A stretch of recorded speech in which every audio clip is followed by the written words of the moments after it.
Psalm 108, a psalm in which it might actually make sense that David quotes himself as a basis for his own faith.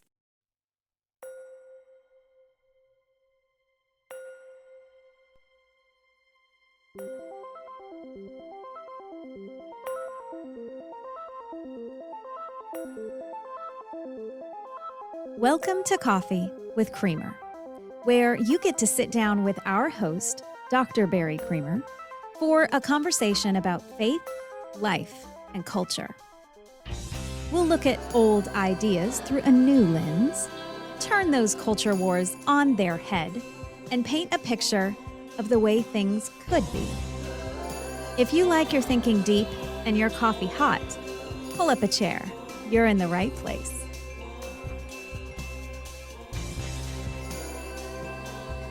Now, I'll explain why it actually might make sense for David to quote himself as a basis for his own faith as we go through the psalm. I think it will make sense to you that it's not just about David being able to do that.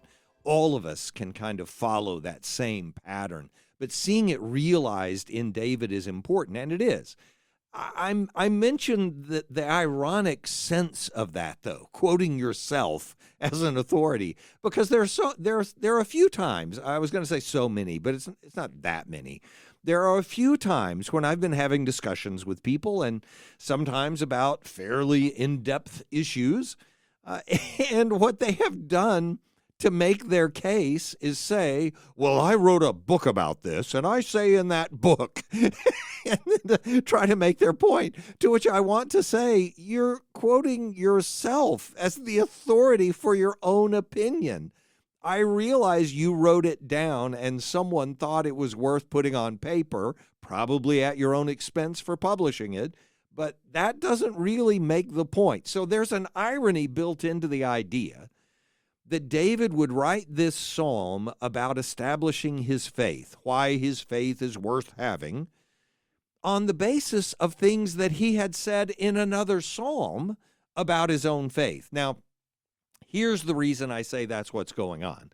The superscript of this psalm, this is Psalm 108. That's how far we are into the book of Psalms. And I realize I haven't gone through all of these with you in episodes, but I've gone through a lot of the Psalms with you in these episodes.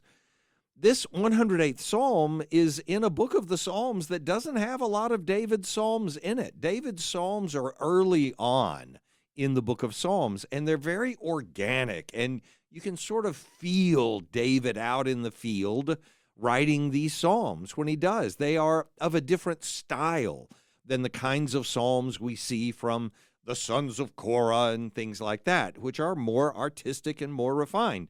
And I'm not trying to say that in some final statement of judgment, but that's how they come across to me, and I think it's defensible, objectively defensible that that's the case. So it's kind of surprising to come across a psalm of David in Psalm 108, but that's the superscript to the psalm, and it's considered part of the text of the scriptures. And what's more interesting about it is that there is a notable section of this psalm that's mimicked in Psalm 57, which is also a psalm of David. It's referred to as a miktam of David, written when he fled from Saul to the cave of Adullam and all. And so that part of Psalm 57 is not surprising because you have a psalm of David, Psalm 57, blah, blah, blah. That's fine. What's interesting here is that the fifth verse of this psalm, it's a phrase you recognize. Be exalted, O God, above the heavens. Let your glory be over all the earth. We have a famous song that has those lyrics in it, and so we all recognize it. And when I went through that psalm, Psalm 57, I did it as an episode here, ages ago, obviously, because it's 51 psalms ago. When I did that, we gave it a name. It was More Than Mercy, I think was the title of the episode. Daisy will link to it. And it had a theme sort of built into that psalm, not the same as the theme here at all. The theme there was that God does practice mercy, obviously, and he gives glory in the heavens, but it's that God fills the earth with his faithfulness And he does it so much and for so long with his faithfulness in the earth that finally it sort of redounds to the heavens until they are filled with his glory. So his faithfulness in the earth ends up filling the heavens and the earth with his glory because he's so faithful here. That Psalm 57 is now reflected in the words of these first 4 verses in Psalm 108, and particularly in verse 5 in that statement, "Be exalted, O God, above the heavens.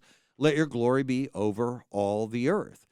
Now, a reasonable inference here to make would be this, because that psalm, Psalm 57, is a specific context.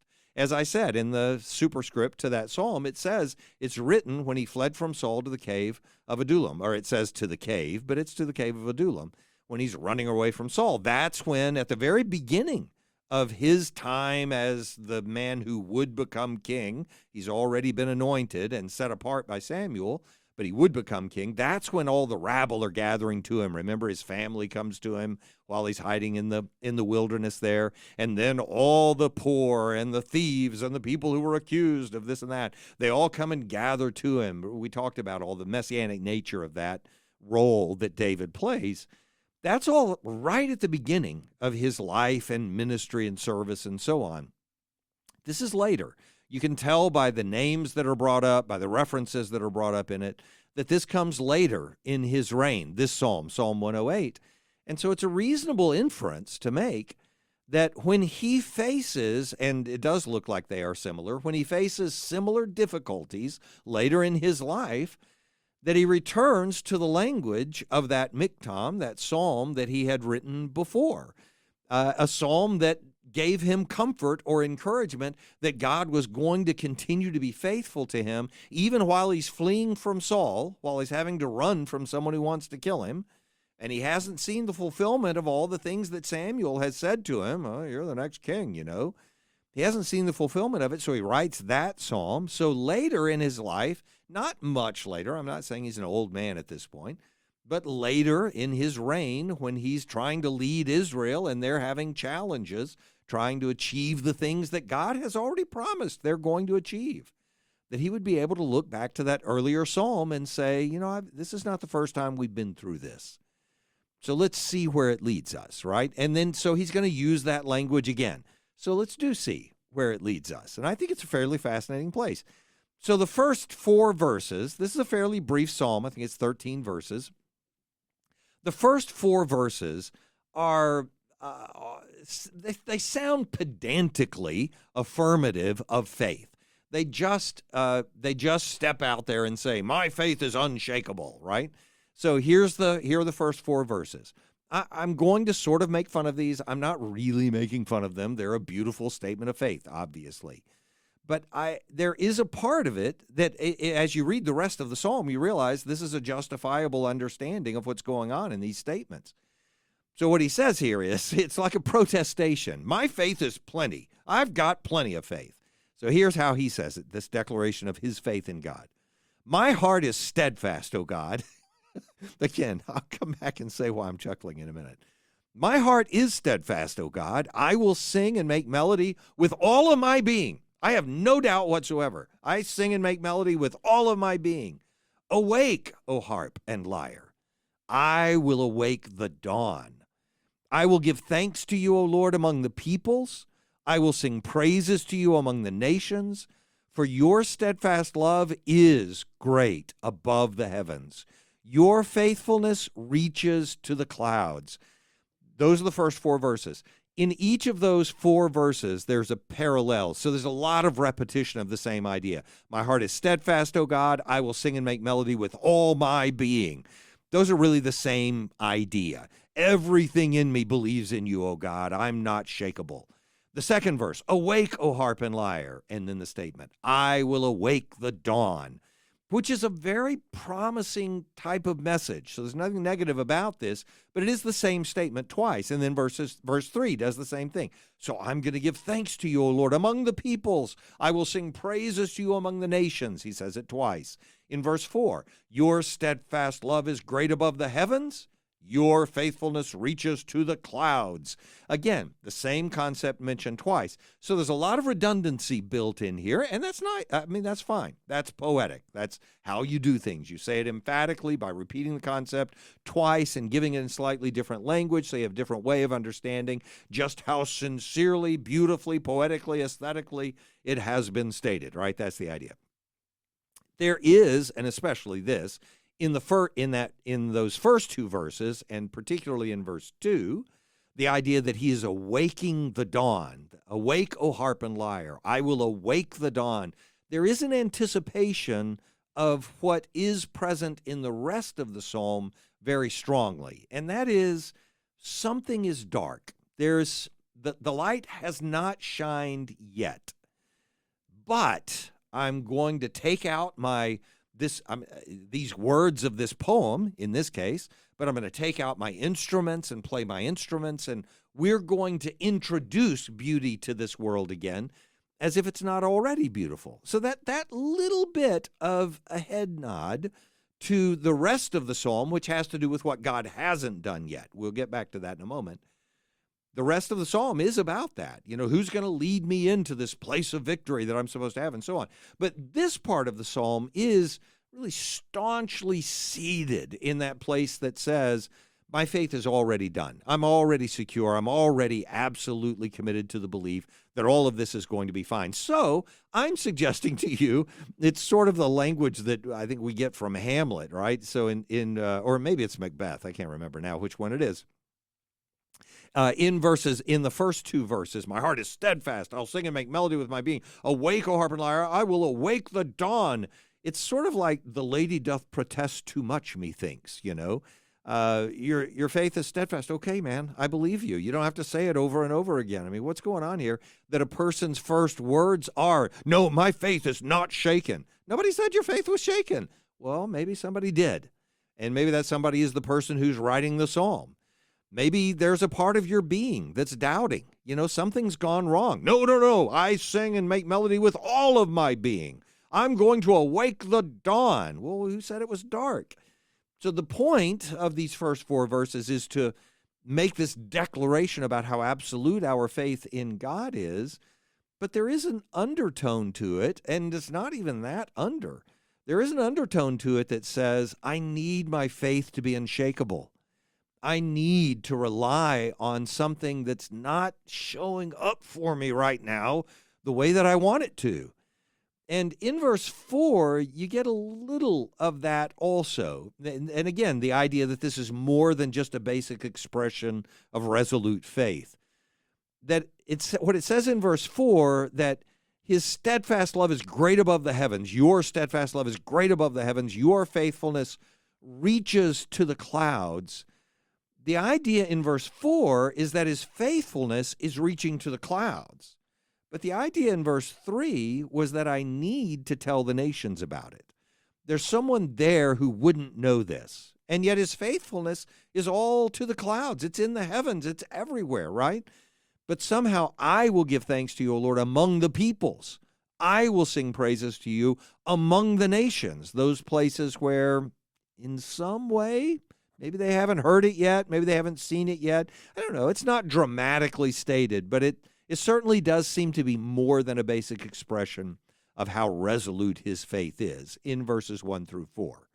So, verses 5 and 6 follow on. And there's basically an imperative, it's a plea, obviously, but it's in the form of an imperative to God for his glory to be everywhere, for it to go everywhere, for it not simply to be in the songs of my faith, but to be expressed in the world. So as I would sing it to the world, now we need you to declare it to the world, God. So in verse 5, be exalted, O God, above the heavens. Let your glory be over all the earth. That faith in verses 1 through 4 exalts God. It does. My heart is steadfast. I'm singing and making melody. Awake, harp and lyre. Wake the dawn and give thanks to you, O Lord, among the peoples. So my faith wants to exalt God even among the peoples. But here in verse 5, the change is that I'm seeking the fulfillment of what I believe in verses 1 through 4. My faith is steadfast. My heart is steadfast. My belief is absolute. Now I just need you to show that to the world, God. Be exalted above the heavens and let your glory be over all the earth. That's what we want to see. So that in verse 6 of this imperative, he's saying, and here's why I'm asking you to do this, God, so that your beloved ones, which are the people of God, which is the Messiah, this is the ability to equate the people of God with the Messiah is characteristic of all of the Psalms and of our reason for being able to pray them. Remember, these things are first and foremost true in their audience, Israel, but especially in the Messiah. When he says these words, and David being the Old Testament Messiah, is offering us these words. So he says, so I'm saying to you, God, Yahweh, be exalted above the heavens and let your glory be over the earth for this reason, so that your people, so that your beloved ones, so that your Messiah may be delivered. Give salvation by your right hand and answer me. That statement, that I need salvation, I need to be delivered. The end of evil is what's being asked for here, so that your beloved ones can be delivered, so that salvation will come by your right hand, so that you will have answered my prayers for the end of all of this evil, for the end of suffering in this world. And that will be the appearance of God's glory over all the earth, so that there is no place where your people, where your Messiah is suffering ever again. The end of evil and suffering will be the appearance of God's glory over all the earth. Now the entire earth is filled with his glory. That's why, in the incarnation and the resurrection, the angels can sing that. They can say that, even knowing that the Messiah is about to suffer interminably during the 33 years that he's here, and that he's going to suffer at the hands of Pontius Pilate in that last year, in that moment of crucifixion. They can still sing about God's glory being over all the earth, the Holy Spirit himself being unhindered in the earth, because in the resurrection is this declaration that the end of faith is being realized, meaning the goal of faith, the purpose of faith is being realized, that God's glory is over the earth because evil and suffering has found its conqueror. Christ himself, the Lord of this world, now demonstrates that God's glory is over all the earth. And yet, people still suffer. Terrible things still happen in this world. And so the end of evil and suffering being equated with God's glory being over the earth makes sense, but it also makes sense that that would be the end of faith, not the end the way we use the word as the eschaton. The end, we use the word end in two different ways. And this is, it's sort of fun to explain to people in English because they don't always think through it in English, but we do use the word in both ways. The end of a thing can be just its conclusion. You just ran out of pages, so that's the end of the book. But the end of a thing can also be its purpose. That's a different thing. The end of evil and suffering will be the appearance of God's glory over all the earth, meaning the end of evil and suffering, just its conclusion, is going to be realized when the only thing in the earth is God's glory. God isn't glorified in the suffering of people. Now, I know he can be glorified through the suffering of people. He does that all the time. That's not my statement. That's not God's glory, though. That's why he does it. There are statements, for instance, people have a hard time understanding this. Sometimes they just forget the concept of means or how God uses things in the world. But we forget that along with statements like, God's sovereignty, that he's the creator of all things. He forms the light and makes the darkness, and he creates peace and makes evil. All those statements from Isaiah 45, that one, all those kinds of statements, we forget the statements that come out of the New Testament as well, and some of these are in the Old Testament, but in the New Testament as well, like he's not the author of confusion.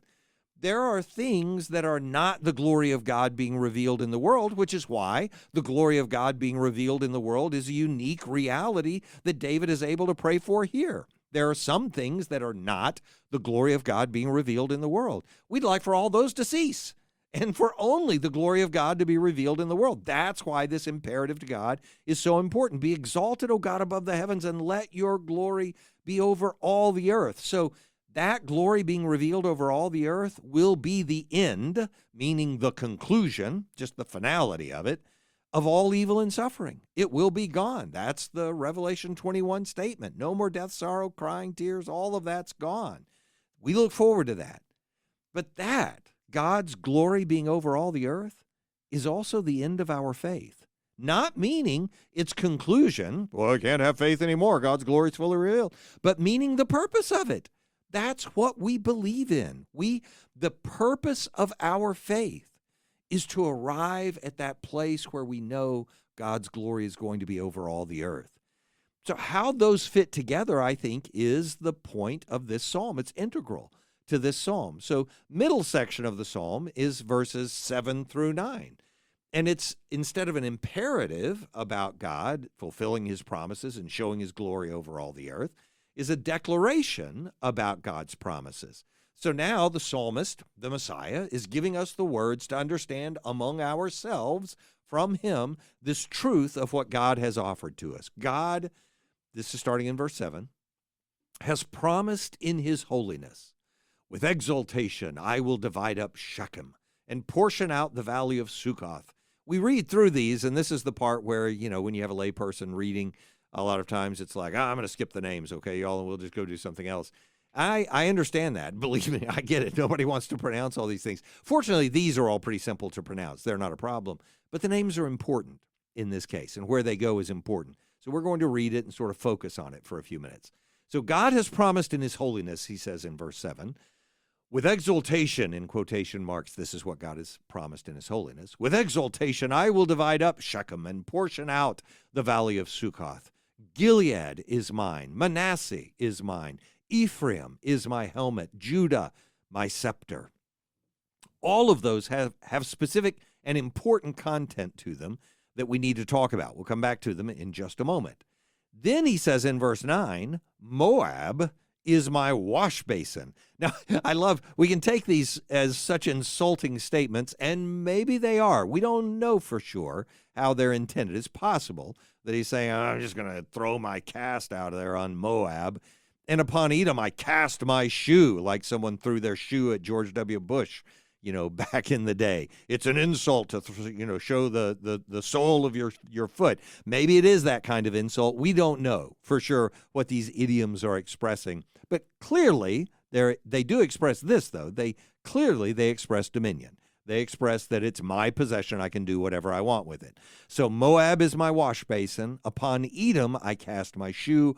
Over Philistia, I shout in triumph. So verses 7, 8, and 9 has all these names of places in it, but they have a specific meaning. And for the people of Israel, obviously, the named places would be, front of mind. They would know immediately what the context of those places is. For us, we give it just a little thought, and it's not difficult to realize why he's referring to the places that he refers to. So in verses 7 and 8, the places are these. God makes this promise that he's going to divide up Shechem and Succoth, Gilead, Manasseh, Ephraim, and Judah. And he refers to those, and we realize he's referring to them because they're places that are part of the promised land. There are parts of that promised land that are on the east side of the Jordan River where Manasseh settles, and there are parts of the promised land that are on the west side of the Jordan River where Ephraim and Judah basically divide up the whole land. And I don't mean the two tribes, but I mean the two territories where we start talking about northern Israel in general terms of being Ephraim and southern Israel as being, in general terms, as being Judah. So obviously those are the places that are being named now. And what's interesting about this is that Shechem, in particular, the one that's named first, with exultation I will divide up Shechem and portion out the valley of Succoth. When he names those, we're immediately drawn toward the book of Joshua.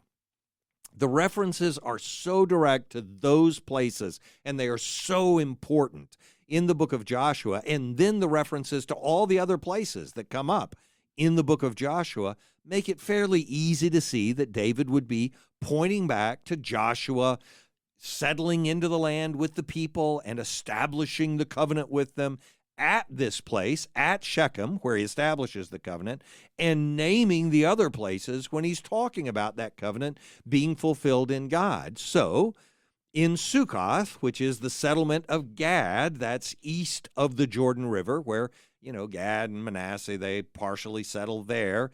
And in Joshua, by the way, we'll mention this in a moment, in Joshua, in the very first chapter, that part of the land is also mentioned explicitly, so that those people still have to remember that they're part of God's covenant with all of the people. They're not a separate people. They're just part of what God is doing in all of the land as he establishes them in it. That's in Joshua 1. I'll come back to it in a moment. But at the very end of the book of Joshua, in Joshua 24, when God is reestablishing the covenant after having given Israel the land, Joshua's about to leave. He's about to die.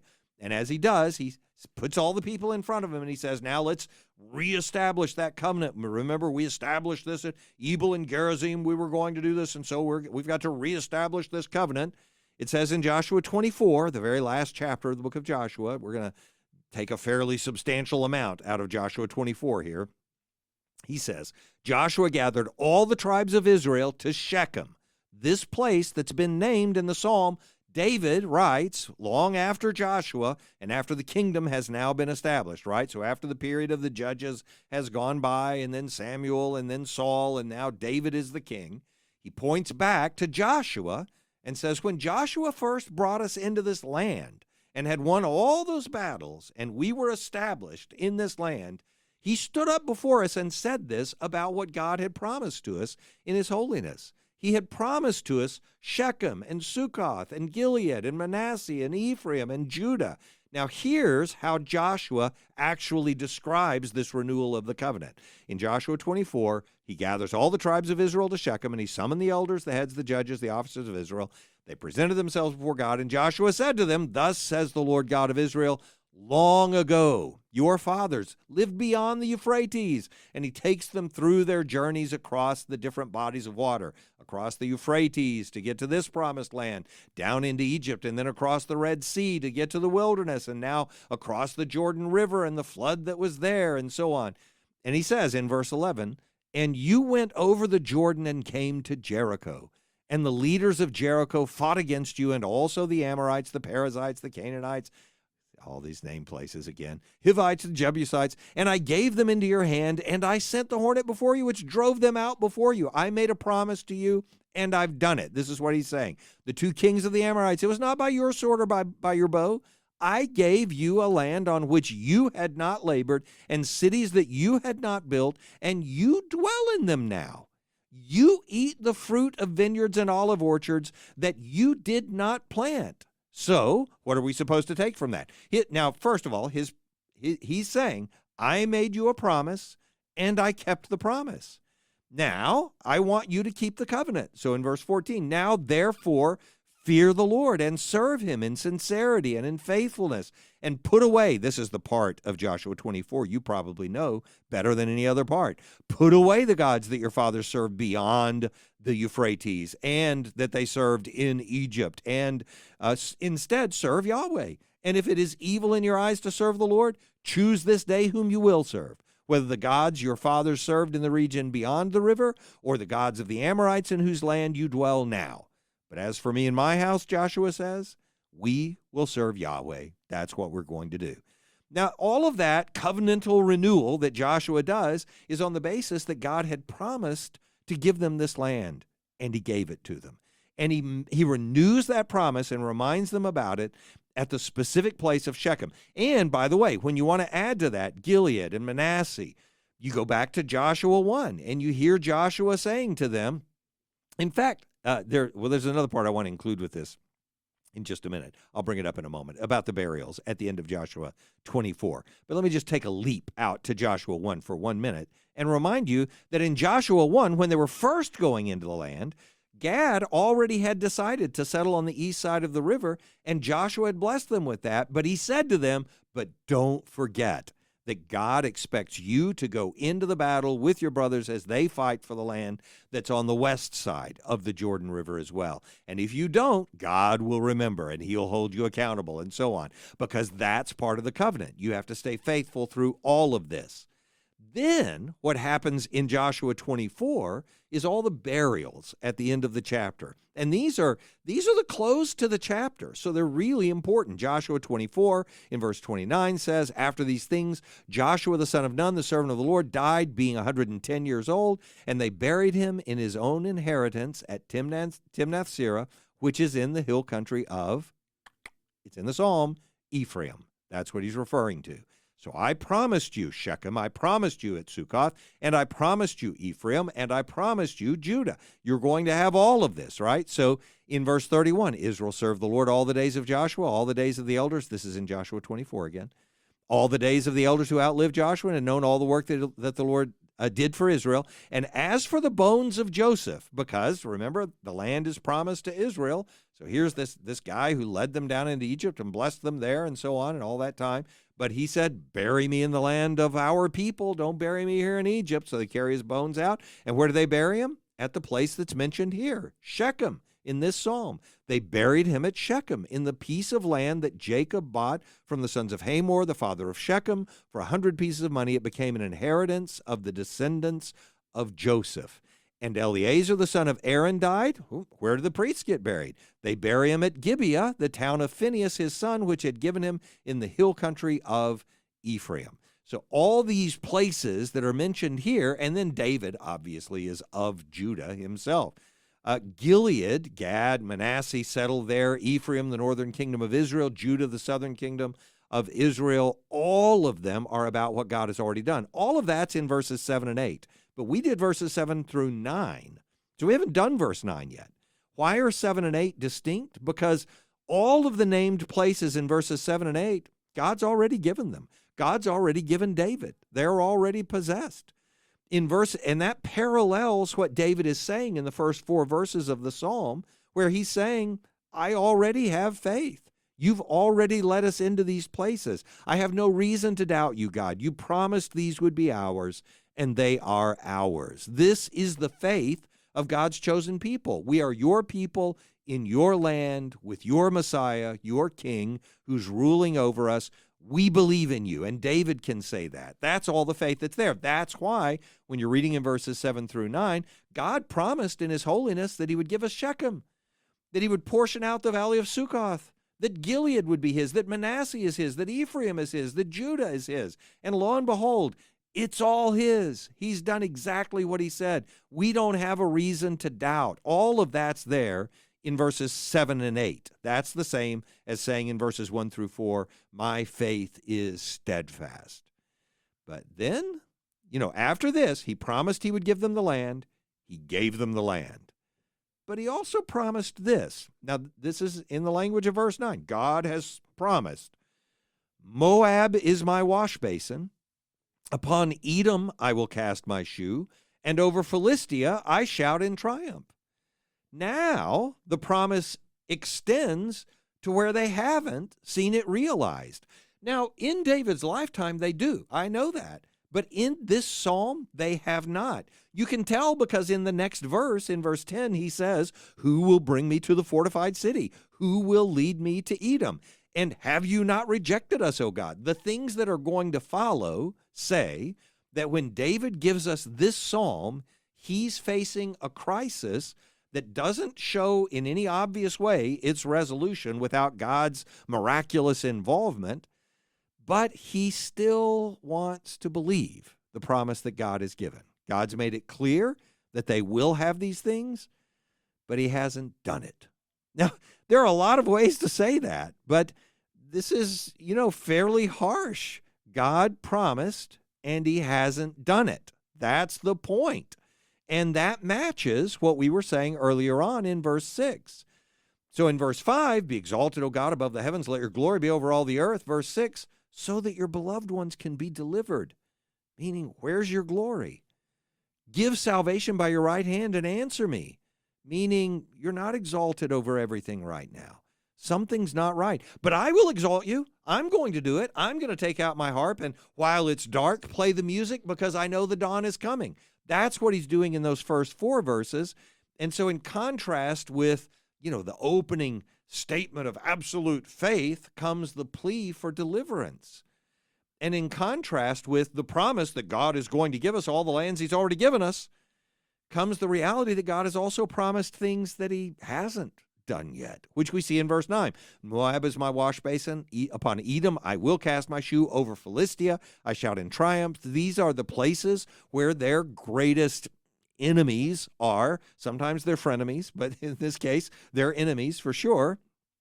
And it hasn't been realized yet. So if you see in verse 10 that he's asking who's going to take him into Edom, then they don't have Edom yet. Now, they do see all of this realized during David's wars, and we see because he spends his whole career in some kind of conflict. He has very few moments of respite at all. And his conflicts are sometimes internal and sometimes external, but they're constant. It's why God says to him, your hands are covered with blood. You're not the one to build my temple, right? So we realize all of that's the case. But the fact that they are going to see it realized during David's life makes this psalm really valuable for us because we get to hear David praying it when it hasn't been realized, but he has seen God realize other things. He has seen God do plenty to make him say, yeah, I know it's not light yet, but I'm still going to take out my instruments and start playing because I know God's going to do it. So we see it fulfilled in 2 Samuel 8. After this, David defeated the Philistines. So there goes Philistia. He subdued them, and David took Metheg-ammah out of the hand of the Philistines. So when it says he subdued them, that means they start paying tribute to him.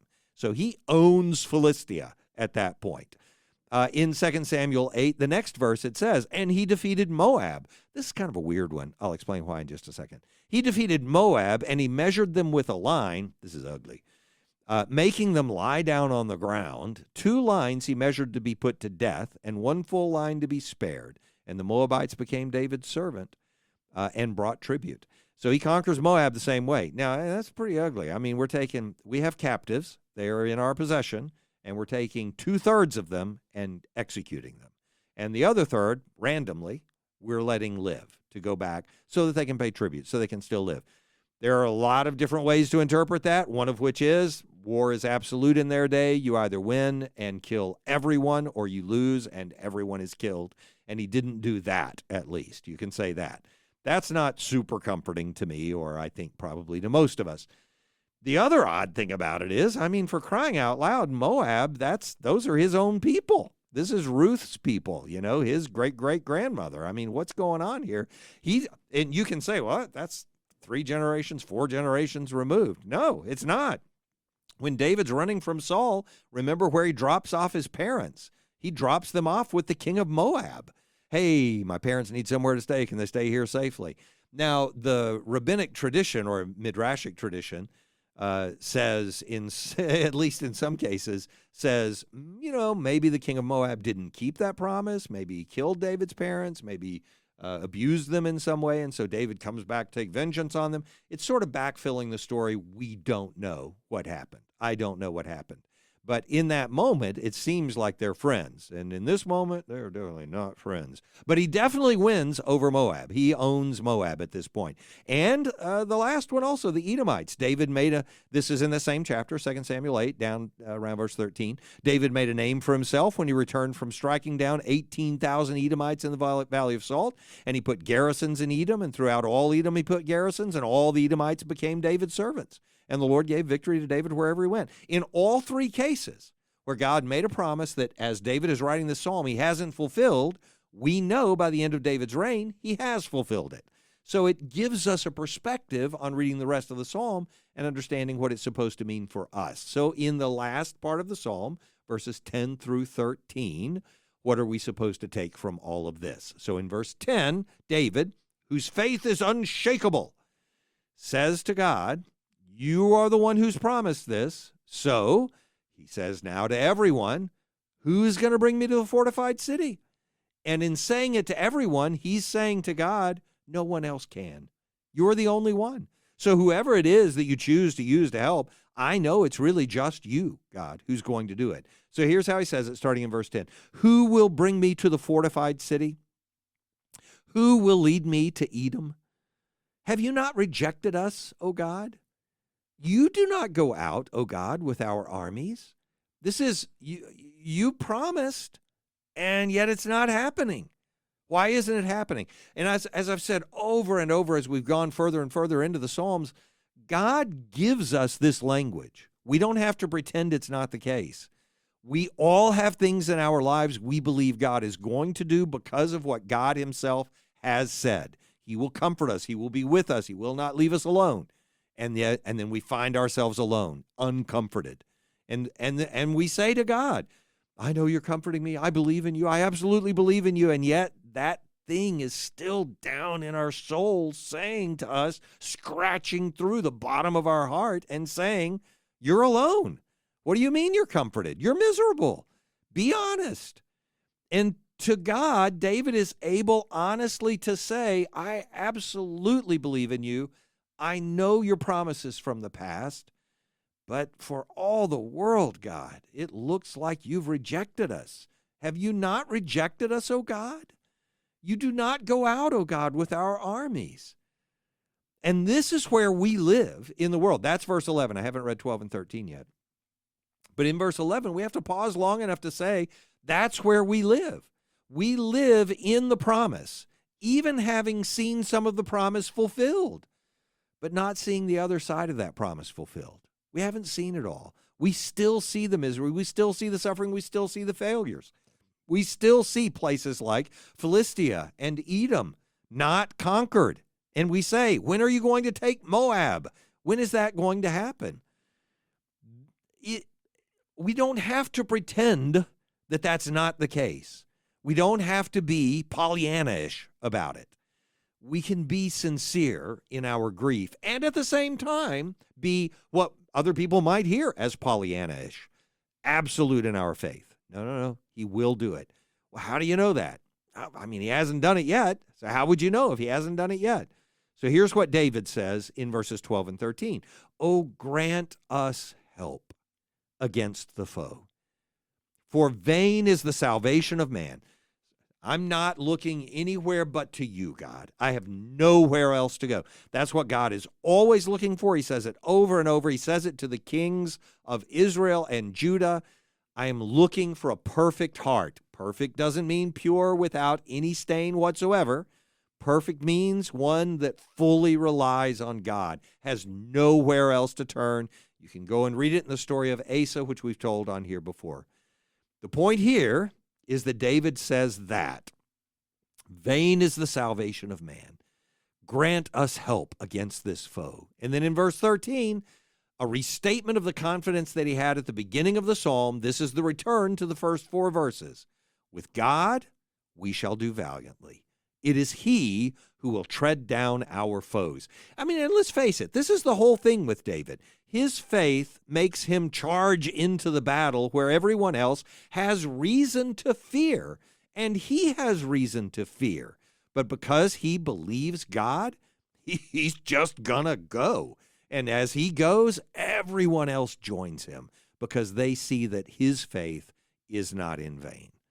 So this is the whole point of the psalm. A psalm, again, written when David had seen God fulfill promises for him and put his glory in parts of the earth that they didn't ever think they would see his glory. He has seen that before, but now is in a place where he doesn't see how God is going to put his glory in those parts of the earth where it's not already present. And he comes to God and he starts out by saying, my faith is absolute. I believe you, God, because you promised two different things. One that you've already fulfilled, but another that you haven't. But I'm going to use the words you gave me before you fulfilled the first promises, and then you fulfilled it.